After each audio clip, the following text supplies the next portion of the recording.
Shalom, shalom, bien-aimés. Nous sommes contents d'être de nouveau ensemble avec vous et nous continuons avec la 10e épisode de notre émission de Comprendre la Bible en 30 jours. Et aujourd'hui, nous allons parler de l'époque de l'exil d'Israël. Alors, c'est très important pour le peuple de Dieu de comprendre ces bonnes choses-là que la parole est en train de nous expliquer. Alors, que le Saint-Esprit prenne le contrôle de ma bouche pour que ce que je suis en train de dire, que ce soit des paroles qui ne viennent pas de moi, mais que ce soit des paroles qui sont inspirées par le Saint-Esprit. Que le Saint-Esprit prenne le contrôle de ma bouche et que c'est lui qui soit en train de vous parler, que ce ne soit pas moi qui est en train de vous parler. Bien-aimés, que le Saint-Esprit, que son vent impétueux commence à souffler dans le lieu où vous êtes et que il vient habiter en vous, qu'il vient habiter dans votre maison, qu'il vient habiter dans votre famille. Recevez la puissance du Saint-Esprit qui va amener la connaissance et la vérité dans votre vie et dans votre maison et dans votre foyer et dans votre famille.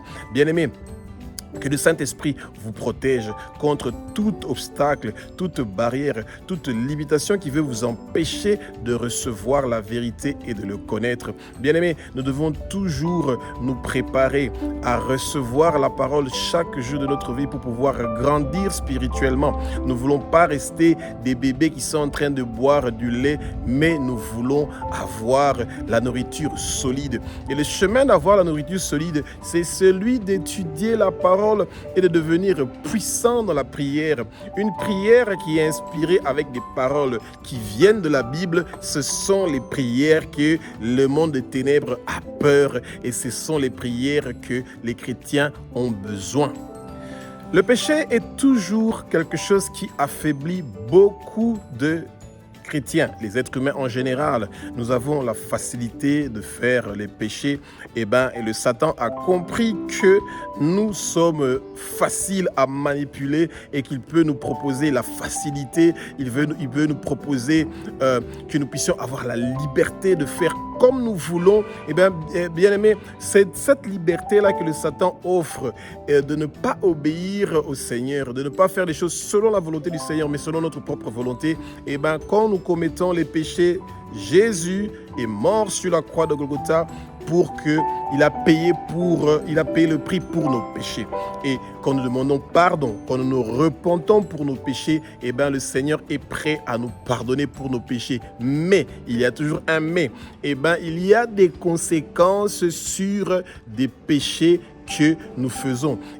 C'est pas parce que vous avez emprunté de l'argent à quelqu'un et que vous ne réussissez pas à le rembourser et ensuite que vous priez, vous disiez Seigneur, pardonne-moi parce que j'ai emprunté l'argent et que je ne réussis pas à rembourser cet argent-là et que le problème est terminé du tout, le Seigneur vous pardonne pour ce péché-là, mais dès que le Seigneur vous donne l'opportunité et la possibilité d'avoir cet argent-là, vous devez rembourser à cette personne-là l'argent que vous avez emprunté chez lui.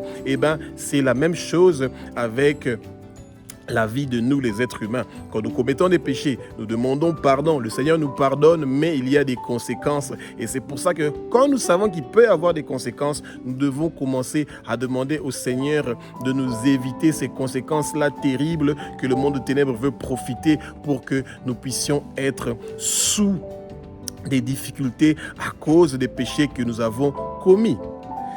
Israël qui était divisé en deux royaumes. Vous avez donc le royaume du nord où vous avez les 10 tribus d'Israël et vous avez le royaume du sud où vous avez le Benjamin et Juda qui étaient donc ensemble et c'est à Juda où il y avait Jérusalem. Et le Seigneur a envoyé des prophéties pour les deux royaumes qui étaient donc divisés. Le royaume du nord avait eu l'avertissement qu'il y a une nation qui viendra et qui va gagner sur eux et qui va les diviser, qui va les disperser. Ce sont les Assyriens. Les Assyriens qui sont venus et effectivement qui ont combattu Israël, les 10 tribus, et qui les ont vaincus, ils ont été dispersés.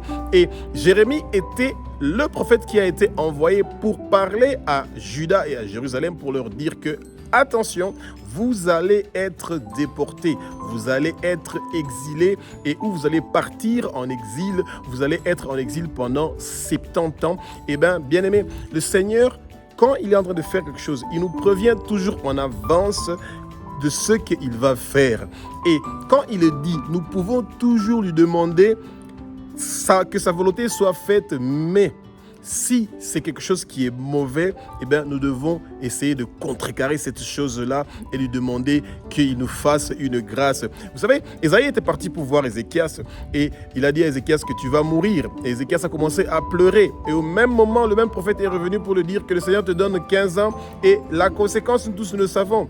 Ézéchias a eu un fils qui s'appelle Manassé. Manassé est le roi qui a commis les plus horribles choses du monde. Bien aimé, des fois, quand les gens sont en train de prier et qu'ils n'ont pas des enfants, des fois quand ils sont en train de prier et qu'ils n'ont pas quelque chose qu'ils sont en train de demander au Seigneur, le Seigneur sait le pourquoi. Peut-être que c'est quelqu'un qui vient dans votre vie pour emmener des soucis et des problèmes qui sont horribles et que le Seigneur veut vous éviter cela. C'est pour ça que nous devons toujours demander quelle est la volonté du Père, que sa volonté soit faite dans le ciel, sur la terre et dans nos vies. Alors que Israël est en exil à Babylone, eh bien, cette époque-là sera vraiment très marquée par deux prophètes, le prophète Ézéchiel et le prophète Daniel, qui sont deux prophètes qui vont vraiment marquer la période de l'exil à Babylone. Et avant, il ne faut pas oublier bien sûr que Jérémie avait déjà commencé à Jérusalem, à parler au peuple d'Israël qu'ils seront donc exilés. Et ensuite, il y a Ézéchiel et Daniel, donc ces deux prophètes-là, qui ont commencé donc à parler au peuple de Dieu. Ézéchiel a eu la responsabilité de encourager le peuple juif d'être fidèle envers le Seigneur, d'arrêter de pécher, de s'éloigner du péché. Et dans l'exil d'Israël, Daniel est celui qui a montré que nous devons non seulement être encouragés et être fortifiés, mais que nous devons nous tourner de nos péchés, nous repentir, même si ce n'est pas nous qui avons commis le péché, quand même si c'est les autres qui ont commis le péché, Jésus-Christ est mort sur la croix pour que nous puissions aussi nous repentir pour les autres. Vous pouvez demander le pardon des péchés des autres. Et c'est ce que Daniel était en train de faire. Et le livre d'Ézéchiel est un livre qui parle plus des prophéties et qui est en train d'encourager, de donner la force à ceux qui étaient exilés de pouvoir tourner leur cœur vers le Seigneur. Et le livre de Daniel est une autobiographie qui est en train de nous parler de comment le Seigneur veut nous utiliser d'une façon puissante, même quand nous sommes dans les difficultés. Et c'est comme ça qu'Israël était en train de vivre des années difficiles pendant les 70 ans qu'ils étaient à Babylone. Ils étaient ignorés, ils étaient maltraités, ils pensaient que le Seigneur les avait abandonnés. Pourtant, le Seigneur ne les avait pas abandonnés. Beaucoup de gens qui étaient exilés, ce sont leurs enfants qui sont retournés à Jérusalem, mais les parents qui étaient en train d'adorer d'autres dieux, qui étaient en train de servir d'autres dieux, qui étaient en train de brûler de l'encens pour d'autres dieux, leurs enfants ont payé pour cela, bien-aimés. Et c'est pour ça que nous, les parents, nous devons faire très attention, parce qu'il y a des péchés que les parents sont en train de commettre, que les enfants peuvent hériter de punitions jusqu'à la 3e génération. Et c'est des choses que nous ne voulons pas. L'époque de l'exil d'Israël est une époque que nous, les chrétiens, nous devons très bien étudier cette époque-là. Dans le livre de Daniel, vous allez remarquer que parce que les chrétiens sont sérieux et qu'ils font de leur mieux pour vivre, nous ne disons pas qu'ils ne commettent pas des péchés, mais ils font de leur mieux pour vivre selon la volonté du Seigneur et dans l'obéissance. Et votre comportement, votre façon de parler, votre façon de faire les choses, votre façon de communiquer et de travailler, peut influencer le milieu où vous êtes. Israël, malgré que spirituellement, ils étaient perdus quand ils sont arrivés à Babylone, mais c'était des gens qui avaient une façon de faire les choses, et ces autres nations qui les avaient emmenés en exil ont vu que c'était des gens qui étaient potentiels, et c'est comme ça que les Israélites, les Juifs, ont occupé des postes très importants à Babylone, dont notamment Daniel, Shadrach, Meshach et Abed-Négo. Et c'est très important pour le peuple de Dieu de connaître que notre façon de faire les choses peut faire la différence et qu'on peut avoir des grandes responsabilités. Et une fois que nous avons des grandes responsabilités, et nous devons montrer que notre Père nous a donné des qualités qui peut être bénéfique pour quelqu'un, qui peut être bénéfique pour les autres. Et nous devons toujours nous rappeler, à celui qu'on a beaucoup donné, on va beaucoup demander. Quand le Seigneur nous donne une grande responsabilité dans nos sociétés, nous devons faire ces choses-là selon la volonté du Père et non selon notre volonté. Et nous devons avoir peur du Père et non avoir peur des gens et de comment ils vont nous critiquer. Bien-aimés, quand nous travaillons pour les patrons, nous travaillons pour des entreprises, nous devons travailler comme si nous sommes en train de travailler pour le Seigneur.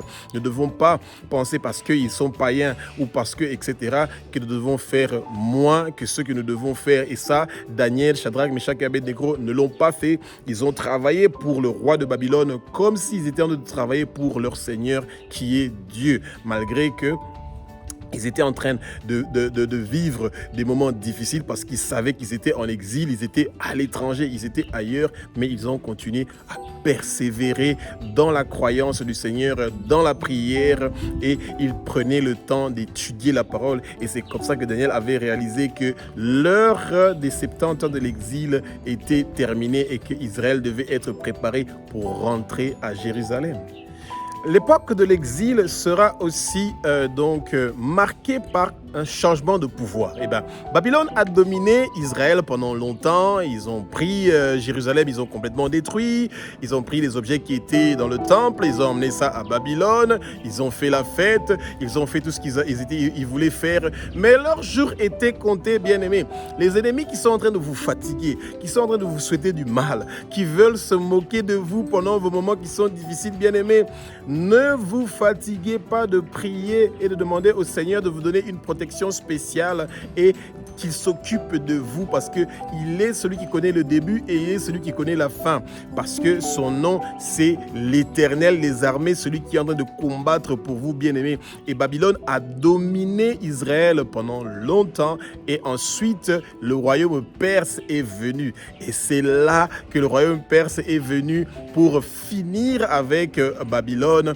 Et bien-aimés, même si c'est des gens que le Seigneur, comme dans le cas d'Israël, on a pris Israël de Juda et on les a emmenés à Babylone. Ils ont été dominés par Babylone et Babylone était très content qu'ils avaient reçu ce pouvoir-là, mais c'était un pouvoir qui était temporaire. Et ensuite, le royaume perse est venu.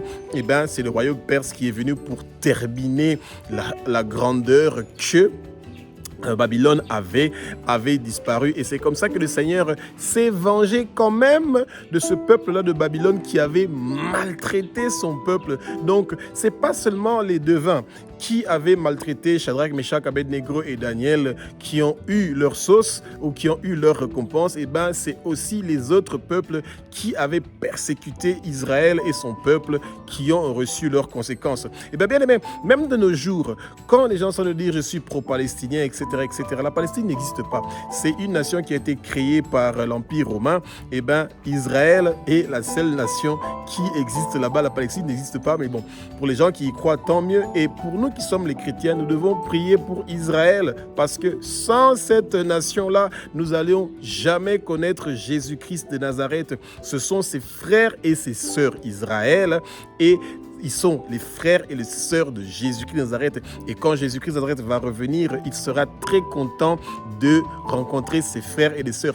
Qui n'est pas content quand il rencontre ses frères et ses sœurs? Même si ces gens ne croient pas que Jésus est le Messie, nous continuons à intercéder pour Israël pour que le salut, le réveil et que la bonne nouvelle de Jésus-Christ de Nazareth soit répandue et propagée partout en Israël et partout dans le monde entier. Et que le nom de Abba soit connu parce qu'il est le roi des rois, il est le Seigneur des seigneurs. Espérons que vous avez appris quelque chose pour cette époque de l'exil d'Israël et continuons à étudier la parole, bien-aimée. Connaître l'histoire qui est dans la Bible est très important pour que nous puissions grandir spirituellement.